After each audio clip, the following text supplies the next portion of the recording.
Good afternoon, good morning, based on when this thing airs in North America, whatever. It's afternoon here. This will be a few brief clarifications on the categorical imperative that great modern philosopher Immanuel Kant. I'm not going to stop and review what is the categorical imperative and all of that. This is very slightly beyond the introductory level. Now, these are actually going to be very basic clarifications, but I've needed them myself in the past, so probably some other people out there needed them. First of all, categorical imperative is not for the divine will. It's for people who are capable of moral error. The moral law, though, is for the divine will. Categorical imperative is about the moral law. It contains the necessity that maxims conform to moral law. Maybe I'll briefly review at least this much. Maxim here is the reason for doing an action, loosely speaking. If I make myself a nice cup of tea because I want to and I'm tired, and maybe some other reasons go into the analysis, then my maxim is when in these situations, make yourself a cup of tea if you want to. And the justification for your actions is called a maxim, and Kant explains that the maxim should satisfy the test of the categorical imperative, but let's not state what the categorical imperative is. Let's state that it contains the necessity that maxims conform to moral law. Therefore, categorical imperative is not moral law. Categorical imperative, I say again, is not moral law. It is rather the requirement that your actions only be those which can be justified, those which are justified by maxims that conform to moral law.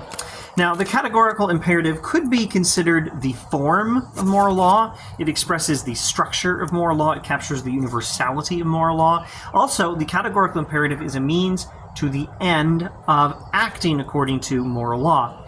And what inspired all this is me getting confused one day for a little bit and thinking, wait a minute, if categorical imperative is a means to the end of acting by moral law, should we say it's really just a hypothetical imperative? Well, no, because a hypothetical imperative is a requirement that we do a particular action for the sake of some other thing.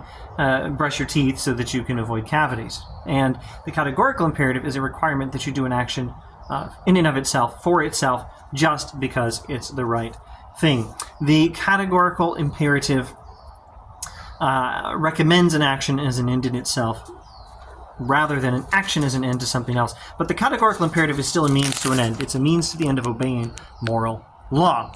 And while I'm doing clarifications of the categorical imperative, let's go ahead and clarify some other things once again. How many categorical imperatives are there? One. There is just one, says Kant. I think in the public domain translation, it's there is therefore but one categorical imperative. Yat, ik, all. One, only. The different versions of the categorical imperative are different ways of saying the same thing. And I'm not going to pause and explain why we have the different ways of explaining them, but there are reasons. Let's see. And then the second version of the categorical imperative, the second formulation, treat human beings as ends in themselves, is not a requirement that we not treat people as means to an end. You can still treat people as a means to an end, but treat them as ends in themselves at the same time. Example, you're using me as a means to the end of understanding Kant better. And if not, what on earth are you doing here? And I'm totally cool with that, because I don't mind if you use me as a means to an end. What I do mind is if you reduce me to just being a means to an end and fail to treat me as an end in myself, as having my own value built in. That's what the categorical imperative requires. Recognize all people, including yourself, as having value built in and not to be used merely as means to an end. All right, that's all. Not a series. I don't know what we're doing next week. Thanks for watching.